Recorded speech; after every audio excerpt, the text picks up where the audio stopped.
Hi, my name is Benedict for Higher Hertz. As I kind of half promised last video on Stephen Slate's drums, I would have a look at EZdrummer today. So this is kind of what we're looking at.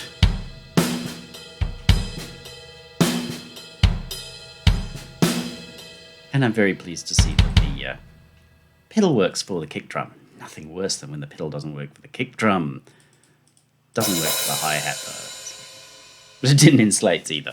I guess we're not supposed to notice these things. But the upside of that is that these assemblies with hi-hat pedals can become squeaky, and then some people can be really bent out of shape that they've got a squeaky hi-hat pedal.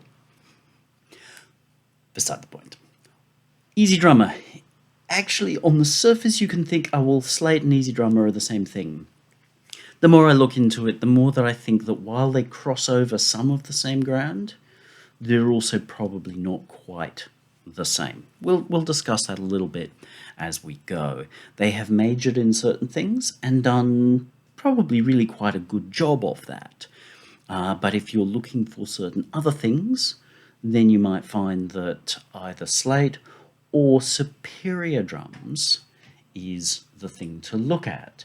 Superior Drummer being the fancier product from Toontrack. Now, I'm not going to say automatically, oh, well, it's more expensive and it's better, and therefore you should go get it, because it may not suit what you're looking for. If you find that it's overkill and therefore don't use it or get frightened of it, is that a wise idea? But if you know you're the kind of person who wants to dig deep, deep, deep into the little details of things, then maybe, while you'd be happy with EZdrummer for a while, you might find that Superior were better in the long term, but you need to know yourself. But don't make the mistake of going, oh, well, it's more pro, so I'll prove how more pro I am by buying the more pro package and then dying with it. Because that's the complete opposite of pro. Pro means getting the job done well. And if the path you choose doesn't help you do that to the best of your ability, then that's not wise. So let's have a look. Toontrack. Toontrack's a kind of a funny name, but they have been around for a very long time. Didn't really look at where they've come from, but they kind of mastered this thing early on. Yes, I do, as discussed at somewhat a fair amount of length in the Slate Drummer video, I do have some issues with some of the things that they have brought to market. Not to say their products are poor, but I question the wisdom of them. But I guess ultimately that's for you, the viewer, the user, the buyer, to work out. But just be aware. They did very well by calling things easy. Clever marketing. If you can say to people, oh, you're going to be able to get amazing results with no effort, people will fall for that. But is it easy to be able to play drums as well as Ian Pace? Maybe it's a little easier for Ian Pace than it would be for me, who has coordination issues. Maybe Ian Pace was born to be a drummer. Like Bill Bruford probably was born to be a drummer. But the thing is, Bill Bruford probably sounded about as good as me when he first got his first drum kit. But Bill developed himself. By going oh, well, I need those amazing results easy, we are probably undermining ourselves. And so there are certain decisions or certain things about the mindset that are brought through the marketing and that people start to believe that can be supremely damaging. I was about to say superiorly damaging, but that might be unfair. I did also make comment last time about how so often these things are used in metal-type productions, prog and metal somehow seeming to have turned into the same thing these days, which is sort of a sad state. Metal Month apparently ran the whole year with Toontrack. Okay, they have a fair range. There's a collection of easy things that kind of gives you the impression that if you use the EZdrummer combined with the easy bass player, combined with the easy keyboard player, combined with the easy mixing system, which is the one that gives me the greatest heebie-jeebies, that somehow you'll be able to make your songs easy. Sort of. But then you'll wonder why your songs don't seem to compete with people who are doing it kind of properly. So before you get your underwear tangled with my saying properly, just do understand, like I said, there's a reason why Ian Pace or Bill Bruford or whoever your favourite drummer or guitarist or ukulele player is better than a VST, simply because they're adding humanity and sparkle to it, and these programs don't really do that.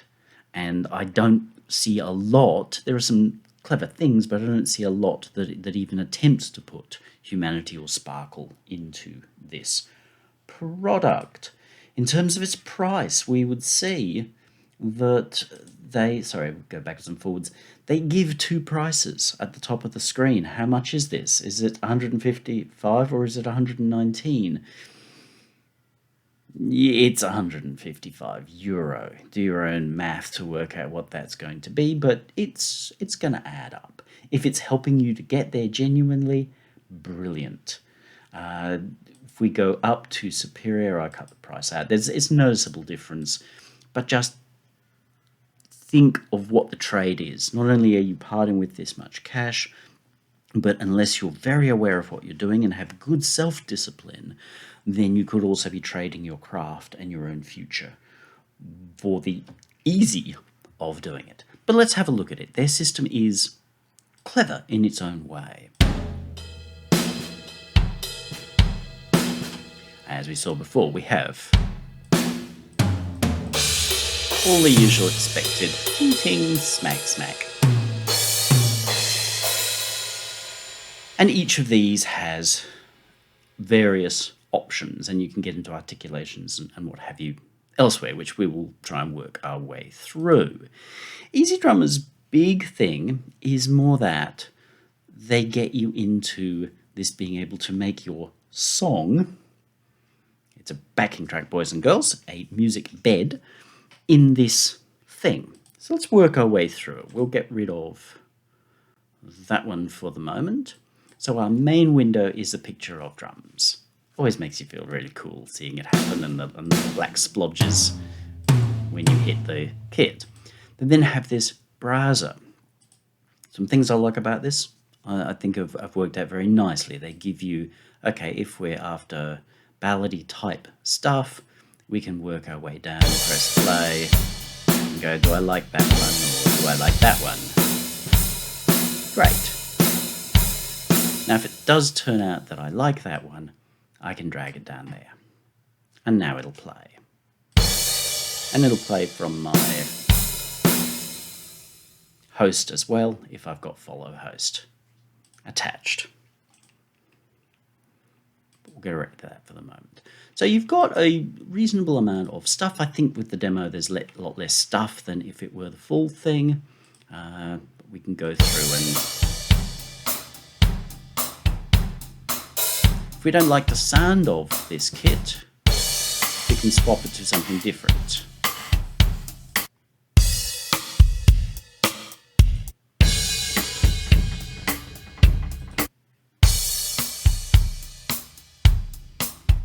And there's a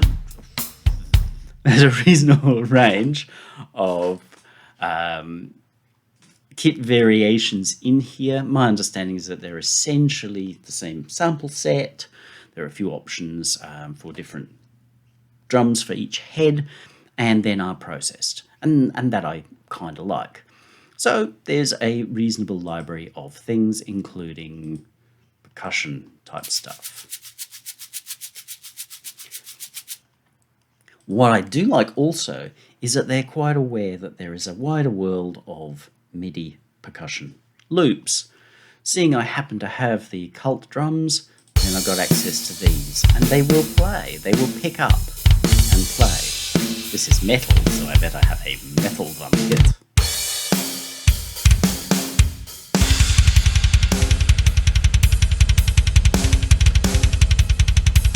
It's great.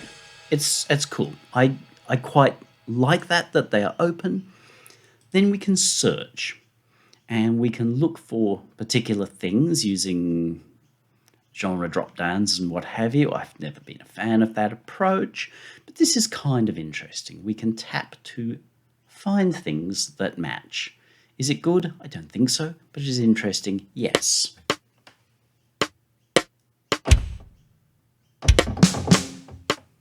So I can play in something, rather poorly as it seems. It does instantly quantize this, which, yeah. Okay, so that's what I've got. And it now tries to give me something that matches what I've done.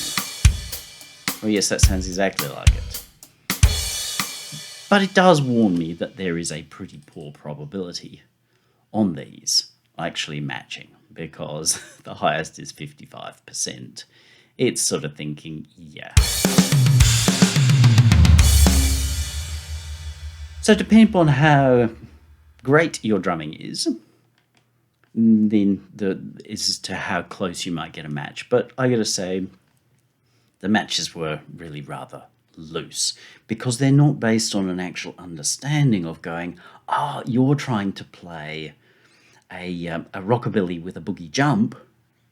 There's no understanding of that. It just goes, we see you've put some weight on this part of the bar. We notice that these things have a similar sort of weight on that part of the bar. It's not showing anywhere there, but it did also search through my cult libraries as well. So it's not at all dismissive of anything that's not literally part of itself, which is good. You know, it'll work with what you've got. As long as what you've got is in a standard format, it'll work with it, which is kind of cool. You can take this and drag it to here. If you can't find a better match, you can take it and drag it to here. Now, I cannot find a way to actually edit my notes inside here, short of pulling it off and editing it in the DAW and sending it back. But for the moment, we will focus on this. So I've got my incredibly good loop, which we will have loop. We can now start to control what happens. At the moment, it's going, well, we've only used these. Yep, because that's all I used. There's a thing called a power hand, which is basically like your lead drum. So we might pull that off onto a hi-hat.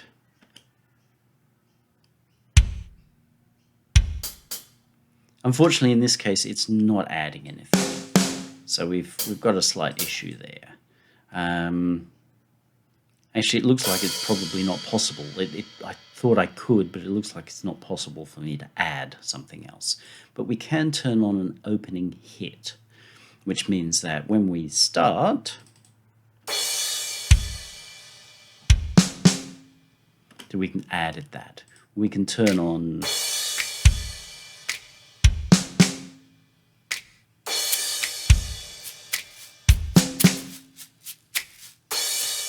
and then we can start to control how much of each of these we have.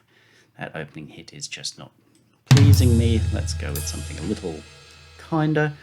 If I want this to be a little different, I can change the amount of stuff that's happening. Very shakery. Not so shakery at all.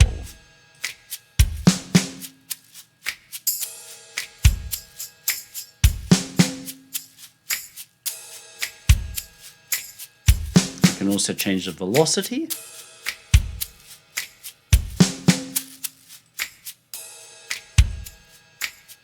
Which is like the level of any of these instruments. But note up front, especially when you compare, if you look at last video with the Stephen Slade, velocity on these drums is essentially volume of these drums. It does not appear to have, in EZdrummer, different samples layered. So as in when we play soft, it's a actual soft kick drum sample. When we play hard, it's a hard kick drum sample. The velocity is essentially level, so you don't get that sonic variance that you do in a real kit, and that did appear to be there in Slade's drums. Most likely is there in Superior, but I don't plan on opening Superior anytime soon because I'm a little drum dad. Boom tisk. So we've taken my pattern and added to it. And that's a thing that's kind of nice about this system. We can take a pattern, move ourselves into editing mode, and then start to play with that. There is a mixer, which we will come back to a little bit later. So let's pull in something else. Let's clear this because it's not being helpful. If we were to decide that we wanted to have a song, we can move out of here and go into Song Creator. It's a little funny in that the GUI is so rather old school of like things popping up here, there, and everywhere, but you do get used to it. You can look at different song structures, or you can simply get into choosing things. Source file being the tap tempo thing, but we can go, okay, I'll drag in an intro, I'll drag in a verse 1, a pre-chorus, a chorus, a bridge, a fill, and let's go with ending 4. Let's be radical. And now we have a full song.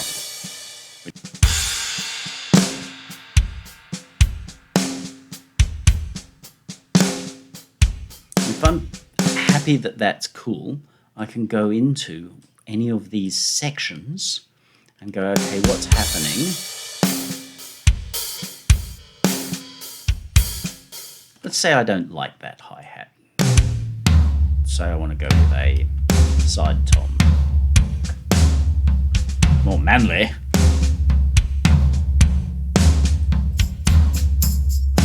But to make it seem a little cheerier, let's add in a tambourine. So we can work our way through each of these, changing what happens. Opening here, let's drag that over to here, because we've come out of... Let's stop. I've got to stop using this hand.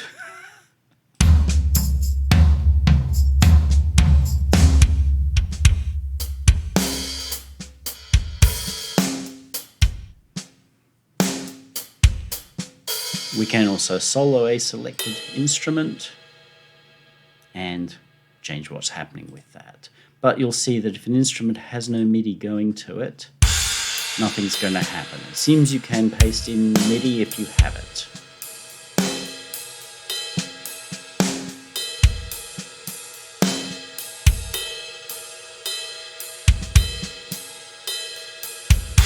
If we hop ourselves out of, then we can go look at the instrument itself. What do I want? Do I want no instrument here? Do I want this one or that one? I like the clarity of the paste. So let's go with that. See how that does not appear to be a different instrument. We can pop out details.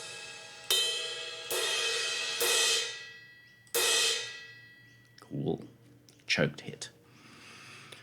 And you can also change what keys they're on and all of that kind of stuff. So we can change what we're hearing and even to some extent mix from here, because mixing at the mixer doesn't give us as much control as we have here. We can also change our pitch.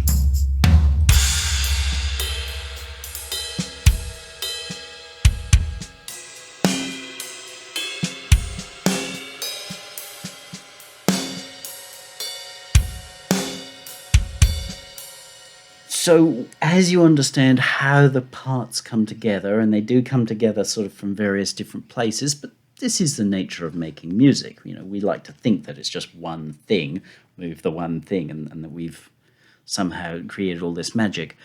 But this does, in a logical enough way, run through the various things that we could be looking at.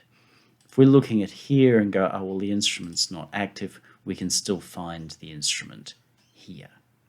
How we get MIDI into or notes into a kit part that aren't there, I'm not 100% sure, but I think it was through the paste in. No doubt it is all there in the manual. So we've got our song with our sections, and we've decided this suits what we're doing. Great, so if this suits what we're doing, at some stage we're going to want to mix it. Now, while it is very tempting to come in here before we've done our song, note we've got no song right now. You can think, oh, but my song is my drums. No, you're still going to need melodic parts. You're still going to need melodic movement, which means that you can't really mix a drum kit until you've got the bass. You can't really mix a drum kit until you've got the piano or the organ, or the piano and the organ, and the violin, and the guitars, and the acoustic guitars, and the electric guitar solo. So my point here is, while you can mix before you've done anything else, it's probably the silliest decision you can make. You might make some broad brush strokes to say, well, okay, seeing I am doing something really dark, I kind of want the kit to feel sort of dark. Because if you are composing with something bright and Casio cheesy cheery and you're trying to do metal, you may feel disconcerted. But the reality is, if you try to make it the most doomiest of kits on its own, you'll then really struggle with your mix later, because your focus will be wrong, and many of your mix decisions here could well be wrong. Especially if you make them by formula, by going, well, my style of doom metal has the, and exactly, and that's the... Go back to the early stuff, Candlemass's Epicus Doomicus. How much formula is there in there? Not a lot. It's easy to say after the fact, oh, but they've got the chicken wire on the cymbals, and that's the thing, that's the black metal sound. But that's more because people were doing it and then other people picked it up, than saying it's the only way to write a great sounding record. But we'll have a bit of a look at this. You will find as you move through different kits in here that they give you different options for the mix doohickeys. Now again, very much, mixing is not meant to be easy. The idea of presets is completely against mixing. While there are similarities, just like in rock and roll, if you play guitar, there are certain similar chops and licks that will be used. Maybe essentially the same as a in most songs that use the but saying I will get the perfect and drop that sample in every song, it's not going to work, because in reality, if we really pulled that sound out of a Pink Floyd record, let's say The Wall, we pulled that sound out of The Wall, and we pulled that sound out of, I don't know, an ABBA record. They're both going ding, ding, ding. But we will find that the actual performances are really rather different, and nothing to do with this being Floydian and this being Abbeian. It's just because the performances suit, well, the performance and the song. So no sense of, I'll just get the right preset and I'll be golden. No, you will be sunk, because you'll wonder why your record never really comes together, because you may have chosen, let's say, a Pink Floyd preset here and an ABBA preset here, and they don't come together. And what if the Pink Floyd preset here, and you're super clever and choose a Pink Floyd preset here, were never really designed to work together? You allowed yourself to be told that they were the same thing, but they never were meant to work together. Because somebody may have been emulating Pink Floyd's rototoms. Brilliant, love rototoms. And over here, they may have been emulating, I don't know, something out of metal. Metal and rototoms don't go together, you're sunk. So really take your time. We've got a couple of ways of mixing. There is the obvious sense, let's pull all of these down. There doesn't seem to be a way to pull all of these down at once. Maybe there is in the manual, but I couldn't find out how to do it. So I deliberately don't read the manuals, because if the software can't explain to me of 30 years, most of what it does, something's wrong. But I feel like I've got a pretty fair idea of what's going on in here. So the obvious approach would seem to be, take my kick, try to make my kick the most kickinest kickers forever. Okay. But find your spindle, find what's important. Is the kick important? No, actually it's not. What's the most important thing in this mix? The problem with raising all of your values individually can be that you end up with completely the wrong idea of where the real spindle is.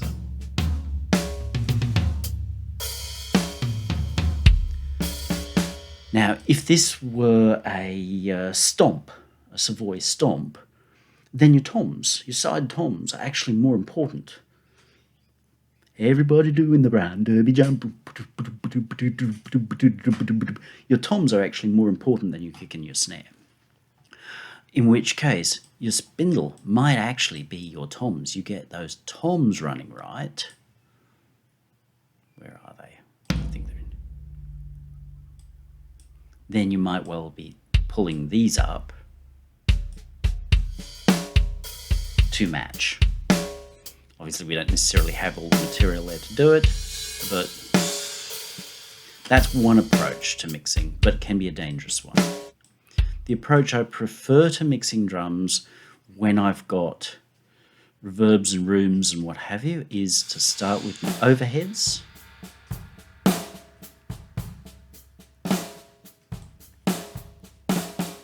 If I feel like there's something really off there, like, yeah, I don't love how heavy he is on that snare, changing it here is not going to help. We could say, oh, but I'll just make all the other instruments louder and leave the snare out. And maybe that will get us there. But we might have a problem with our basic performance. Seeing we can't actually really tell our drummer to just be a lot less heavy on his snare, which is super hard to do because they always are, then we can come in here and go, let's pull him back.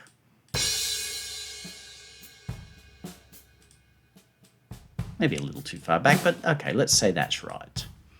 Now we come back to the mixer.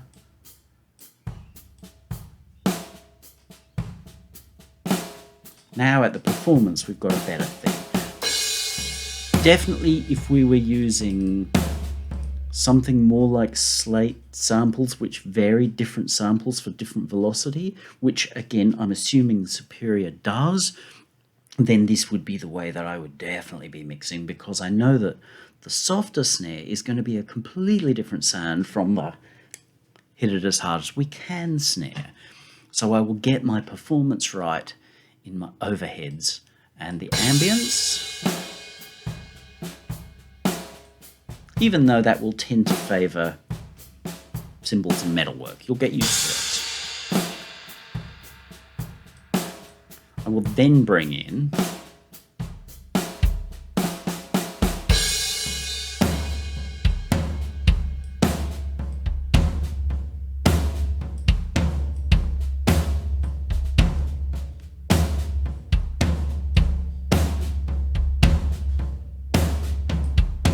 and I like that sound.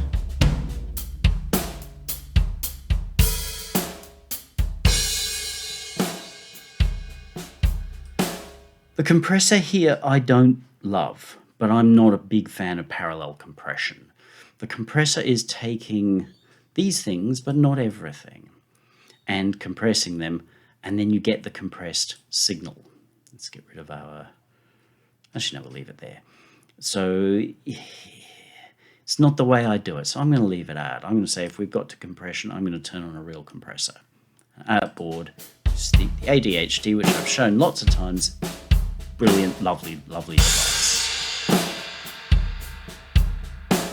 The reason I'm going to compress everything after is because this is what happens. You know, you send Lucky Phil into the stone room at Townhouse or Manor House or wherever the stone room was, and you get him to do a boom boom, and that picks up the room, hence the stone room, and then that goes through your compressors and what have you, or your gates if you are so obsessed with a thing, which can be super cool.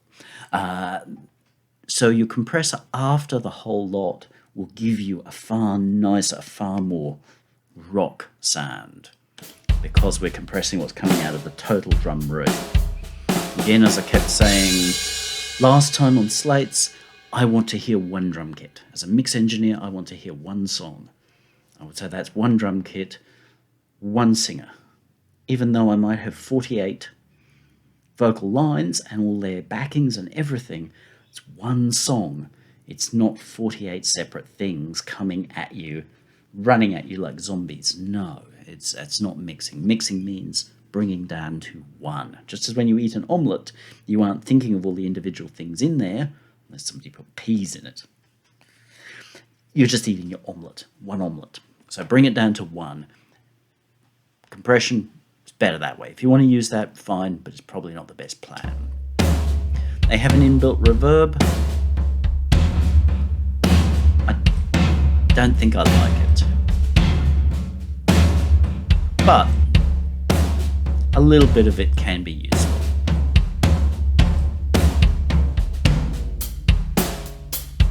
It is designed more for sounds that are not already pushed into the overhead or ambient mics. The one shot is for your claps, snaps, shakers, what have you. So you can raise those as to where you want them, and then they go into an ambience thing as well. Where were they? There. Notice the difference that brings once we bring it into the post compressor. Okay, the post compressor is adding level, but it's the nature of that beast to do that. Pitch, you can change the pitch of all your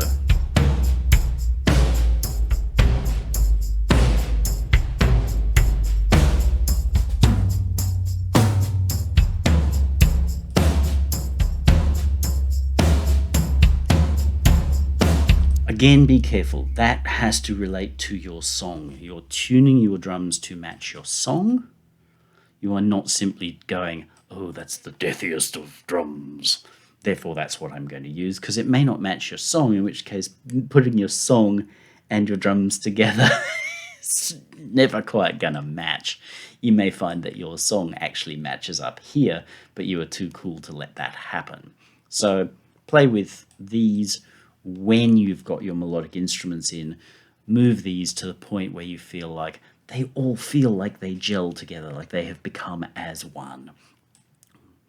Mic bleed means that you can bleed kick, snare, toms, and hi-hat and this into your overheads. So if we were listening to just our overheads,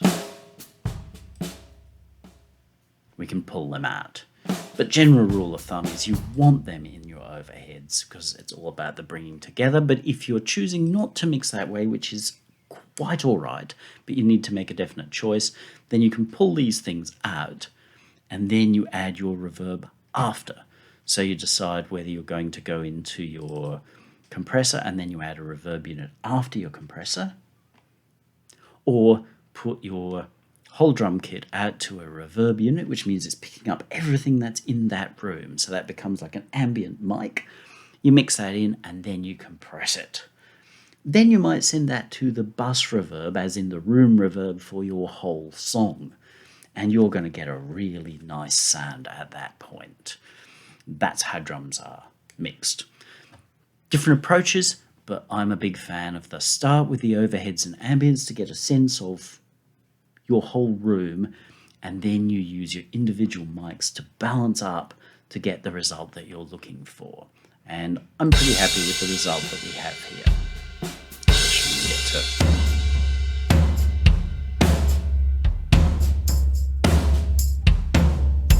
Now, if we want to, we can then take that MIDI out and drop it into our DAW,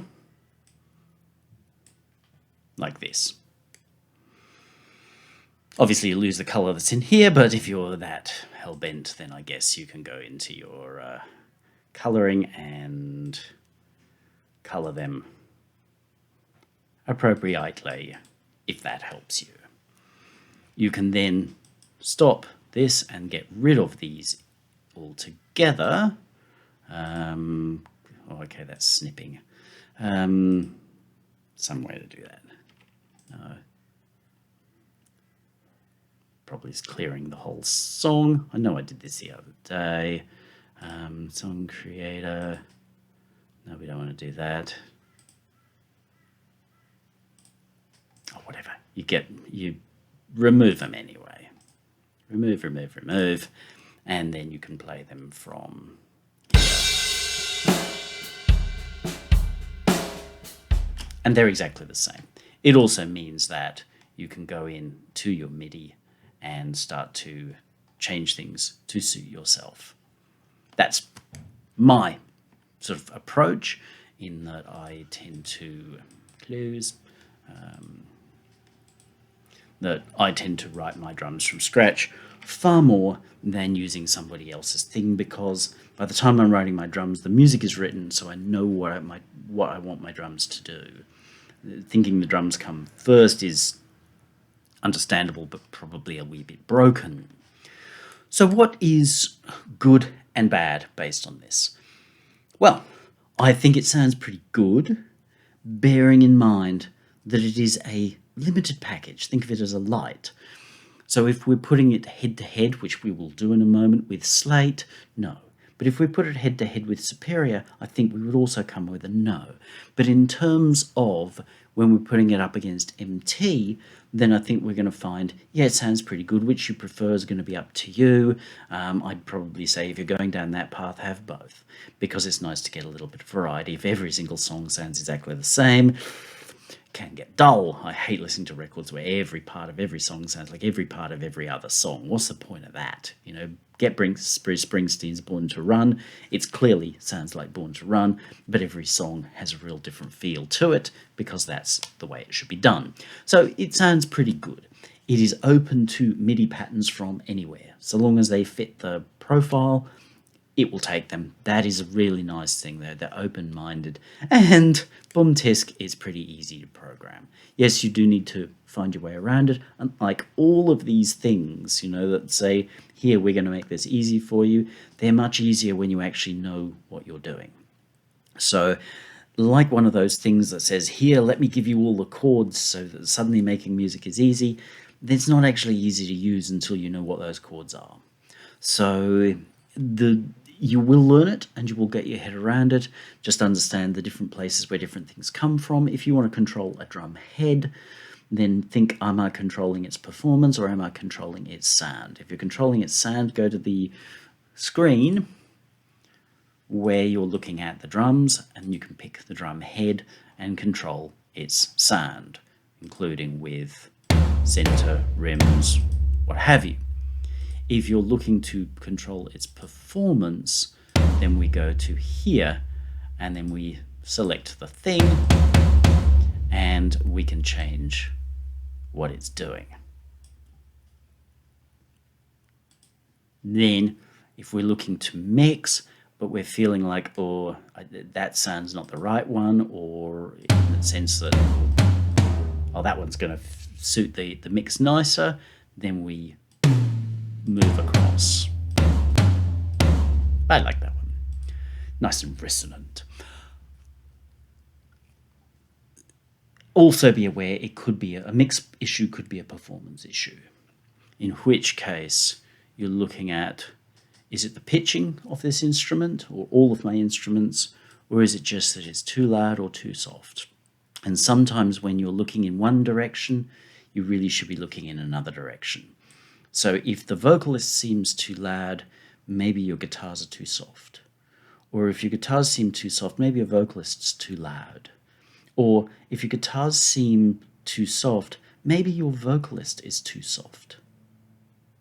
Because your vocalist should be leading the guitars, not the other way around. If you're treating your vocalist as incidental to guitars and drums, maybe nothing finds its place because you haven't actually put the lead in the place where it belongs. Run to the hills. Are we thinking? No. We're very aware of as Steve's doing it, because Bruce's run to the hills is in the right place to lead us to. So don't always think that you solve everything head on. Often you solve things sideways. Sorry, back to the good and bad. The bad, as we've covered, no real dynamics. The sample just gets louder and softer, but doesn't really change the sound of the hit. Again, superior probably is the solution to that. Odd or difficult mixing in the sense that you have to go to different places, as I was just showing you. Once you get that around, it can be cool. And as I've warned, like all of these easy things here, let me do it for you. Why would you ever talk to a real drummer? God forbid that anybody work with anybody, which is just the weirdest mindset that we have at the moment, that nobody works with anybody. Anybody's like, oh, but if I don't do it myself, then I don't get all the glory. Or, oh, but everybody's too difficult to work with. It's like, well, it's not surprising because you're really difficult to work with because you're like, it's me or nothing. And that mindset means that we end up setting this trap, for us. Trap means drum. For ourselves, in that we are setting ourselves up to be what we are not. Like I said, I'm not Ian Pace or Bill Bruford because I'm not born to be them, just as they are not born to be what I am. So finding your own Ian Pace, your own Bill Bruford, whilst you go ahead and do what you're great at, which could be songwriting, is the way to go. In which case, you might be thinking, oh, but I've got to get superior drummer because it's obviously superior and it's more pro and it'll make me sound better. No, maybe not. Maybe you're better off saying, I will put the smallest investment possible into my drums because I've got Bill Bruford. I've got my own Bill Bruford. Why would I waste time making drums if I had Bill Bruford? Honestly, I mean, the guy is bloody brilliant. Just special. So the thing is, I would put the minimum into drums, just enough to say this is what I'm thinking is going to happen here in my song. I will send an MP3 of my complete guide mix to Bill. I will also send him a version with nothing resembling drumming at all. If he says, oh, Benedict, I really like that little bit, can you send that over? I would then send him a version with my bit in it, which is MIDI loop. He will then work to that, and Bill will send me back the drummer's interpretation of my song. And if I'm open-minded, the first time I hear it, I might be like, that's not the way I did it.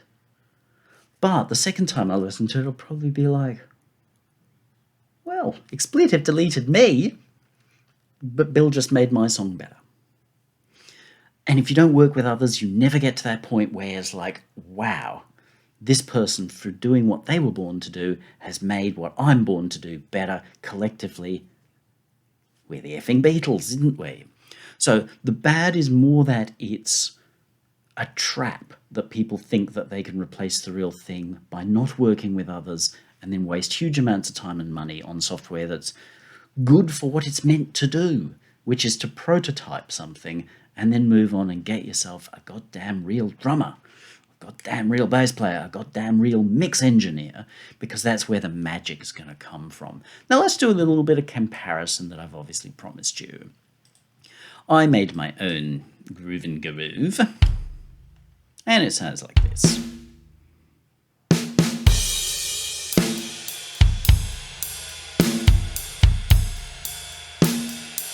Actually, I lied to you. I didn't make this. This was actually from, I made I tapped in something, and then I followed a couple of the things that it gave me. So no, I did not write this. But this is EZdrummer playing. Going through the leveling tool, because that's how I would mix it. I did mix this within the system. Now, Stephen Slate, different sound, just really different sound. There's no right or wrong between these two in terms of which is the perfect kick or snare sound. They just are. I do like the forwardness of the EZdrummer. The EZdrummer is easy in that it is very forward and very clear, and perhaps not as perfectly perfected as Slate. But that's a decision that's been made in advance. I'd normally like to make that in the mix, but it's been made in advance, and we can work with it either way. But you will hear that with Slates, with the dynamic variation that the metalwork and everything moves nicer.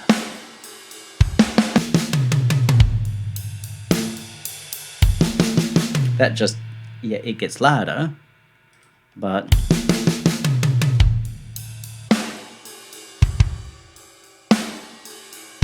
that feels like it opens out.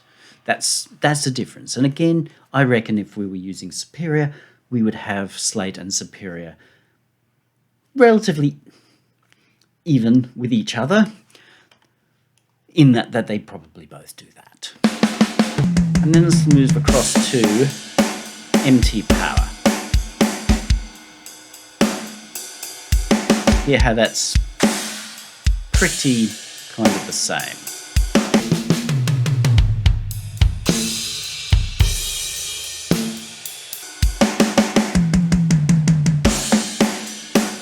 So if I had to A/B between Easy and MT, which is better, I think the EZdrummer samples are better. Because the MT are good and I like them, and they're versatile if you process them and choose what you want to do and work with them, but they are still kind of thin. But they are also incredibly free. Therefore, I ain't bitching about that at all. MT is getting the job done. Especially seeing that I may take these to market, but really if I got to that point, then I would be handing them to somebody else, even if that person were going to be using samples of drums, simply because I'd know they're better at drumming than I am. And then the return.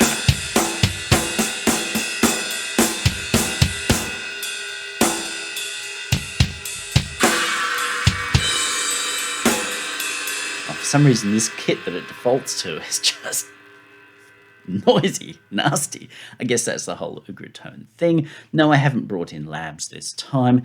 I used it last time, and it was very cool and very interesting, but remember, it doesn't match the heads very well, so it's not entirely a fair comparison. We got enough here. So between Easy,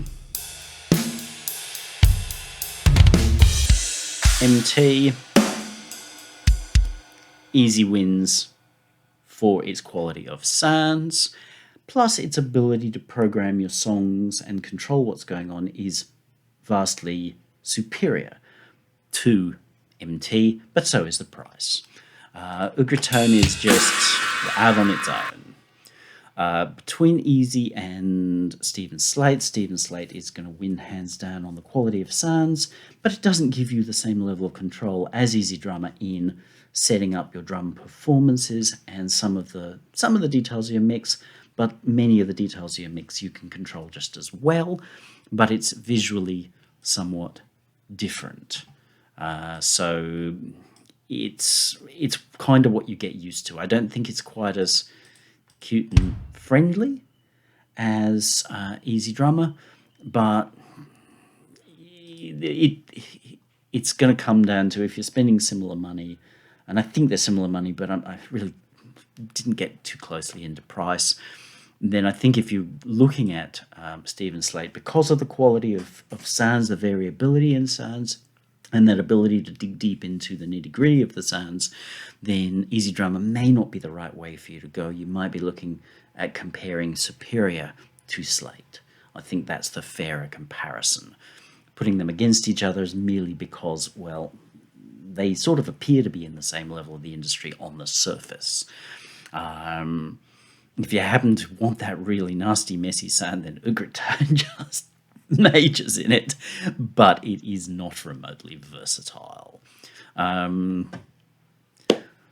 If you have questions, ask them on down below. Please not as technical support for their things. If it's a mix question about mixing your drums and getting them to fit and making your song work overall, I am a professional mix engineer. Obviously, this is what I do for pay. I am happy to answer some questions, but as I said last time, please don't ask the question without giving me visual, audible information.